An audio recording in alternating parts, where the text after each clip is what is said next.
재래식 잠수함이 스노클링을 해야 하는 수영 선수라면 핵추진 잠수함은 물속에서 한 달 내내 잠을 자도 되는 이너의 셈입니다. 중국은 해군 전력을 크게 하고 항공모함을 만들어내고, 또 일본은 사실상 경항모를 운영하면서 핵추진 잠수함 보유에 대한 논의를 수면 위로 본격적으로 올렸습니다. 미국으로부터 핵 연료 사용 승인을 받아냈다는 것 자체가 한미 동맹이 핵 공유에 준하는 수준으로 격상됐다. 미국이 핵연료 공급을 통제하는 구조에서 핵추진 잠수함은 자주국방의 상징이 될 수 있나요? 핵연료 통제와 자주국방은 우리가 목줄을 쥔 파트너가 될 것이냐, 자주국방이 될 것인가에 대한 숙제로 우리는 패러다임을 좀 생각해 볼 필요가 있습니다. 자주국방 하면 뭐가 떠오르십니까? 우리 마음대로 무기를 만들고 쏘는 장면. 그런데 핵추진 잠수함의 이야기를 보면 여러 가지 복잡한 측면이 있습니다. 잠수함은 우리가 만들어도 그 안에 들어갈 밥, 즉 농축 우라늄, 핵연료가 우리가 마음대로 할 수 없습니다. 한미 원자력 협정이라는 거대한 벽 때문에 그렇습니다. 역사적으로 보면 1980년 브라질이 핵 잠수함을 만들려다가 미국과 국제 원자력 기구 IAEA의 강력한 통제에 막혀서 수십 년간 고생한 사례가 있습니다. 연료를 공급받지 못하면 수조 원의 잠수함은 그냥 거대한 새 말뚝일 뿐입니다. 제가 지적하는 지점이 바로 여기에 있습니다. 핵 연료를 100% 자급자족하지 못하고 미국에 의존해야 한다면 이것은 절반의 자주국방일 수밖에 없습니다. 하지만 역설적으로 미국으로부터 핵 연료 사용 승인을 받아냈다는 것 자체가 한미 동맹이 핵 공유에 준하는 수준으로 격상됐다라는 강력한 외교적 상징이라고 볼 수 있겠습니다. 기술적 자주는 아니더라도 전략적 자율성을 확보하는 고도의 외교적 승부수가 될 수 있다는 것입니다. 목줄을 쥐고 있는 파트너와 그 목줄의 길이를 얼마나 늘릴 것인가, 그 밀당 자체가 자주국방의 새로운 정의가 되고 있는 것입니다. 이 핵연료 추진 잠수함은 국가적으로 필요한 사업일 수 있습니다. 그리고 반드시 성공적인 사업으로 이끌어 나가야 할 것입니다. 그렇지만 이것을 성공적인 사업으로 추진하기 위해서 우리는 어떠한 관점이 있는지에 대한 질문들을 계속 해나가야 할 필요가 있습니다. 막대한 비용과 기회비용에도 불구하고 핵추진 잠수함이 필요하다는 주장은 어떤 논리에서 나오나요? 핵추진 잠수함을 추진할 때 막대한 비용이 들어가는데 비싼데 우리가 할 필요가 있는가? 또 이 사업의 추진이 필요성이 있는가에 대한 논리가 계속 되고 있는데요. 핵추진 잠수함 한 척의 건조비가 수조 원에 들어갑니다. 또 유지비는 더 어마어마하겠죠. 그 돈으로 재래식 잠수함의 여러 척을 뽑는 게 낫지 않느냐라는 합리적 의심은 우리가 당연하게 생각할 수 있습니다. 그런데 왜 핵 잠수함일까? 바로 은밀함의 지속성 때문입니다. 비유를 해볼까요? 재래식 잠수함이 스노클링을 해야 하는 수영 선수라면 핵추진 잠수함은 물속에서 한 달 내내 잠을 자도 되는 이너의 셈입니다. 재래식은 배터리 충전을 위해 수면 근처로 올라가야 하고 이때 적의 레이더에 잡힐 위협이 큽니다. 반면 핵추진 잠수함은 속도도 3배 이상 빠르고 승조원의 식량이 떨어질 때까지 물 밖으로 나올 필요가 없습니다. 그러니까 제가 주장하는 것은 전략적 억제력의 차원을 설명할 수 있어야 한다는 것입니다.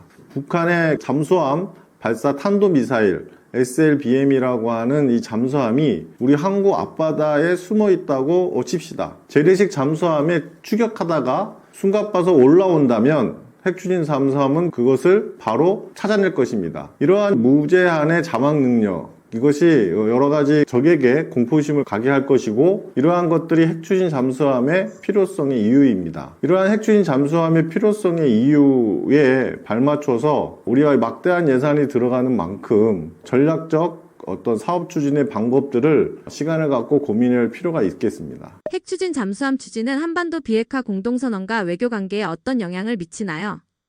네, 이번 핵추진 잠수함의 미국의 승인이라는 것을 두고 많은 부분 이제 핵추진 잠수함에 대한 이야기들을 많이 하고 있습니다. 그러나 이제 민감한 이야기를 한번 해보면 한반도의 비핵화 공동선언을 통해서 우리는 핵에 대한 사용에 대한 것들을 사용하지 않는 것을 명문화했습니다. 1991년 노태우 정부 때 우리가 비핵화 공동선언을 북한과 같이 하면서 우리 스스로 발목을 잡는 족쇄가 되고 있다라고 일부 평가도 되고 있습니다. 물론 한반도에는 비핵화가 돼야 되고 이러한 것들이 필요합니다. 그러나 북한은 이러한 공동선언을 파기하고 핵무기를 만들었죠. 그럼 우리도 핵무기를 만들어야 되냐라는 거에는 반대를 하고 또 그거에 대한 논리도 명확하지 않다고 저는 생각을 합니다. 그러면 또 일부 일각에서는 핵추진 잠수함이 그러한 것들을 반증하고 있지 않느냐라고 하지만 또 핵을 사용한다라는 거하고는 다른 내용입니다. 핵무기와 핵을 기반으로 한 추진 잠수함을 만든다는 것은 다른 이야기인 것이죠. 그래서 핵추진 잠수함은 핵무기가 아니라 핵연료를 쓰는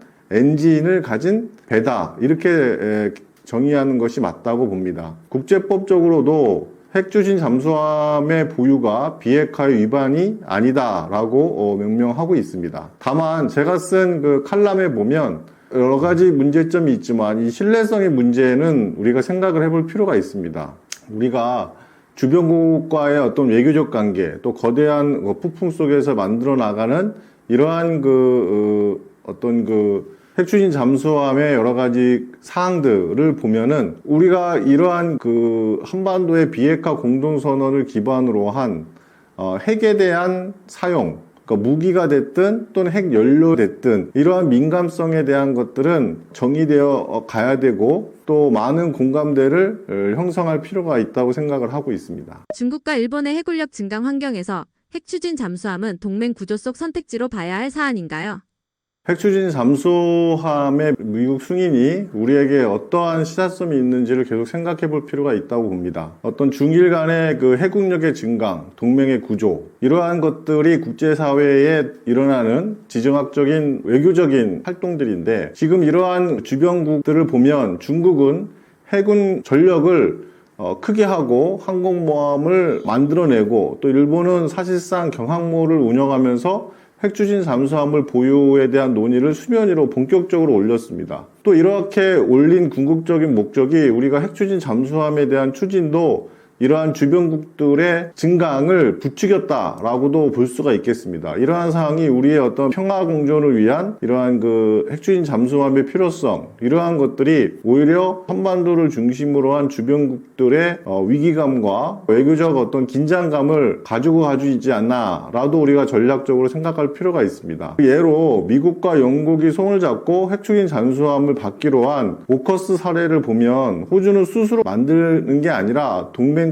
틀 안에서 핵추진 잠수함을 확보했습니다. 우리가 핵추진 잠수함의 추진 사업에도 논란이 되는 것이 이거에 대한 건조를 어디서 할 것이냐, 승인하고 트럼프 대통령이 페이스북에 올린 것이 우리 필립 조선수에다가 건조할 것이다 라고 하면서 이것이 과연 한국에서 만드는 것이냐 미국에서 만드는 것이냐에 대한 논란도 계속 됐었죠. 그렇지만 정부에서 공식적으로 우리 한국에서 건조한다 라고 했습니다. 그러나 저는 앞으로 계속 10여 년 동안 이 사업이 진행이 될 텐데 어떠한 전략적 외교적 사항이 발생해서 우리가 무엇을 양보하고 또 무엇을 이끌어낼 것에 대한 외교적 관계가 계속 이루어진다고 생각을 합니다. 그래서 외교 안보적 수단이 함께 작동되어야 이 핵추진 잠수함이 만들어지는 겁니다. 어떤 일각에서는 핵추진 잠수함이 북한의 어떤 위협에 대처하고 또 한반도의 해양 안보 전략의 핵심 축이 된다라고 설명하고 있는데 사실 그 말도 맞지만 또 냉정하게 그것을 살펴보면 핵추진 잠수함 같은 원거리의 작전을 하는 데 있어서 꼭 굳이 북한에 대적하는 잠수함으로만 쓸 것이냐, 그건 오히려 디젤 잠수함의 수를 더 많이 만드는 것이 맞다라고 보고 있습니다. 단지 핵추진 잠수함은 우리의 안보적 역량을 더 확대하고 또 중국과 일본이나 주변국들과의 어떤 해양력에 대한 증강, 이러한 것들을 통해서 우리가 더 효과적으로 대응한다라는 측면이 큰 거지 지금 현재의 안보 상황에 대응한다라는 것은 면밀하게 맞지 않다고 보고 있습니다. 그리고 이것은 핵추진 잠수함은 더 나아가서 또 막대한 우리 방산의 주력 수출 사업이 될 수도 있겠죠. 미국은 지금 조선 사업이 다 무너졌습니다. 그래서 지금 하나가 필립 조선소에 가서 운영을 지금 하고 하고 있고 좀 그곳에서의 어느 정도의 그 정상화를 좀 추진하고 있다라고 평가도 하고 있습니다. 그게 주로 하는 것은 미 해군의 함정들이 건조하고 있는 것이고 미국의 함정의 수주를 받은 것을 지금 이제 필립 조선수에서 하고 있습니다. 이런 핵추진 잠수함이 우리가 만들고 기술력을 확보한 것들을 바탕으로 해서 미국의 핵추진 잠수함에 대한 것들을 사업을 계속 이끌어내고 있는 것, 이러한 것들도 우리가 많은 부분 필요한 부분이 될 수 있는 것이죠. 그래서 제가 주장하는 것은 이러한 그 호주의 오커스의 사례처럼 단순히 단편적인 어떤 그 핵추진 잠수함에 대한 확보 이런 거에 얽매여서는 안 된다라는 것입니다. 핵추진 잠수함에 대한 것은 우리가 미국과의 안보 외교적으로 접근해 나가고 또 거기에서 우리가 또 다른 측면의 외교 안보의 성과로 만들어낼 수 있는 전략적 수단이 돼야 되고 전략적 방법이 돼야 된다라고 보고 있습니다. 그러한 것들을 통해서 한반도를 바탕으로 한 중국과 일본의 어떤 견제 이러한 것들도 가능하고 또 K-방사에 대한 확대 또 미국의 안보 외교에 대한 우리의 어떤 협상적 카드 이러한 것들로 활용할 때 핵추진 잠수함 사업의 전략적 어떤 목적이 될 수 있다 그렇게 생각을 하고 있습니다. 결국 이 논쟁은 군사기술보다 국가 전략의 우선순위 문제인가요? 이 핵추진 잠수함에 대한 것들은 우리가 이 핵추진 잠수함에 대한 기술을 보유하고 있냐 안 하고 있냐에 대한 또 논쟁도 계속 되고 있습니다.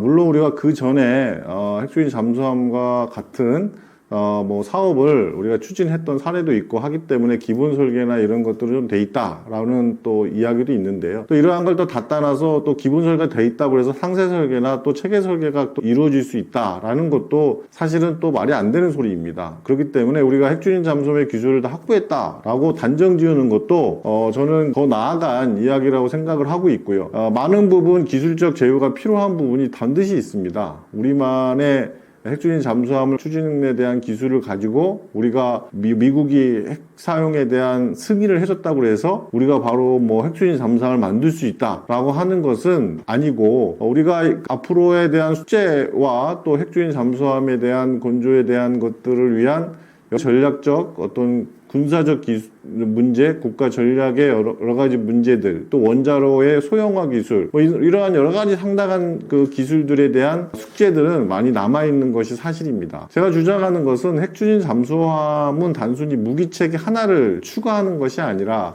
우리나라의 어떤 대륙에 갇힌 반도국가에 넘어서 해양으로 뻗어나가는 강대국 이런 것이 되겠다라는 선언이라는 측면에서의 핵추진 잠수함의 전략적 의미가 있다고 보는 것이고 이 핵추진 잠수함이 국방 예산이 막대한 부분을 쏟아 넣어야 하는 사업인 만큼 우리가 이제 앞으로 추진해 나갈 때 많은 정치적 이슈도 있을 것입니다. 지금 뭐 저출산 문제, 복지와 같은 민생 문제 이런 것에 맞춰서 과연 그 차질적 없이 국방 예산이 계속 확보돼 나갈 것이냐에 대한 숙제도 있습니다. 우리가 기존의 어떤 그 무기체계 획득 사업에도 몇 조 원의 사업들을 보면 그 사업이 적기가 10년이고 20년이면 그 10년, 20년이 사업에 다 마무리되지 않고 지연되는 사례들도 많이 있습니다. 그 이유는 우리나라는 예산이 1년 단위 예산이지 않습니까? 올해 예산을 선정해서 내년 예산을 확보하고 그 예산을 가지고 그 사용하는 어떤 그런 예산 시스템을 가지고 있기 때문에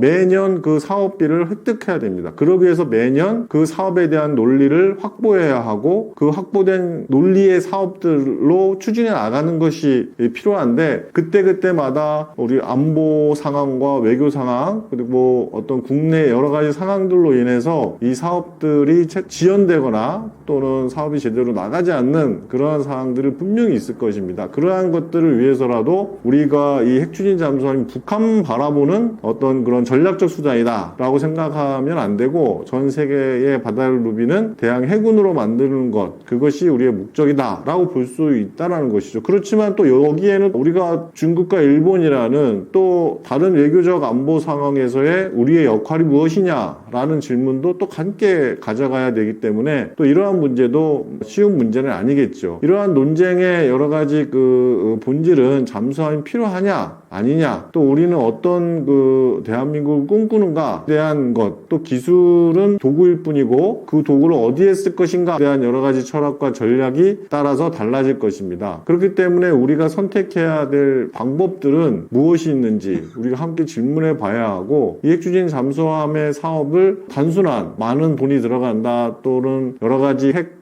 승인이 됐다, 또 원자로 소형에 대한 기술들을 확보해야 한다, 이런 지엽적인 것들에 대한 논쟁이 최근에 많이 있는 것 같습니다. 그렇지만 저는 이런 지엽적인 논쟁을 떠나서 앞으로의 사업들이 수십 년 동안 계속 이루어지고 그러기 위한 핵추진 잠수함을 매개로 한 외교 안보적 상황적 변화에 대응할 수 있는 전략적 선택, 또 전략적 방법, 이런 것들을 구사하는 것이 필요하다, 이렇게 생각을 합니다. 그래서 핵추진 잠수함, 이것은 달콤한 우리에게 사탕이 될 수 있지만 뜨거운 불덩이도 될 수 있다고 저는 생각을 합니다. 냉정하게 판단할 문제가 있습니다. 모두가 핵추진 잠수함 추진이다라고 하니까 이번에 정부에서도 어떤 뭐 국가적 성과다 해서 아주 그 탑에 오른 성과로 되어 있는데, 물론 몇십 년 동안 이 핵추진 잠수함에 대한 추진을 진행하고 있었지만 미국의 승인이 없어서 이루어지지 못한 건 사실이고, 그거에 대한 분수령으로 승인을 받은 것은 매우 좋은 성과라고 생각을 합니다. 그렇지만 그러한 성과의 그림자로 무엇이 있는지 우리가 봐야 되고, 이 앞면에 햇빛만을 바라보고 우리가 따라가는 것, 그것은 오히려 핵추진 잠수함 사업이 전략적으로 잘 되게 하는 방법이 아니라고 봅니다. 어떤 우리가 무엇이 되기 위해서는 좋은 점만 바라보고, 또 바라보는 것도 중요하지만 그 좋은 점 이면에 다른 점들을 계속 비난해주고 비평해주고 또 잘 될 수 있도록 또 지도해주고 하는 것이 필요하듯이, 핵추진 잠수함에 대한 어떤 시각도 일각에서는 다 긍정적인 모습, 또 환호하는 모습만 보여지는데, 제가 봤을 때는 이러한 제가 말씀드린 애교 안보적인 문제, 또 이 막대한 예산이 들어가는데 우리가 논리를 뭐 북한의 대응만을 바라보고 만든다는 것, 또는 대항 해군으로 가기 위한 전 세계를 누비는 대항 해군으로 가겠다는 논리, 여러 가지 논리들에 어떠한 함정은 없는지, 또 반대의 논리는 없는지, 그 반대 논리에 어떻게 우리가 극복해 나갈 것인지에 대한 면밀한 전략적 판단들이 같이 수반되어야 될 것입니다. 네, 저는 국방융합기술연구소를 운영하면서 방위산업이 어떻게 발전할 것에 대한 것들을 연구를 하고 있습니다. 그리고 최근에 방산기술진흥원을 만든다든지 방산 클러스터를 방산우주 산업 벨트를 조성해야 된다든지에 대한 연구를 하면서 많은 인사이트를 줬다고 생각을 하고 있고요. 그러한 여러 가지 인사이트 내용들을 칼럼에 싣고 많은 사람들에게 공유하고 있습니다. 그래서 우리 방위산업이 더욱더 발전하고 또 수출적인 측면, 이런 측면에서의 어떤 그 놓치지 말아야 할 아젠다들을 발굴하고 있습니다. 또한 우주 산업을 위해서는 노바엑스라는 스타트업을 만들어서 직접 산업을 이끌고 있습니다. 우주항공 방산에 대한 솔루션을 제시하고 우주 산업에 대한 것들에 대한 일선에서 활동을 하고 있습니다. 이러한 것들을 통해서 방산과 우주 산업이 함께 시너지를 만들어내고, 또 우주항공 방산 산업이 계속 발전할 수 있는 토대가 만들어졌으면 좋겠습니다. 그러한 활동들을 통해서 여러분들에게 더욱더 많은 정보와 내용들을 제공할 수 있도록 하겠습니다.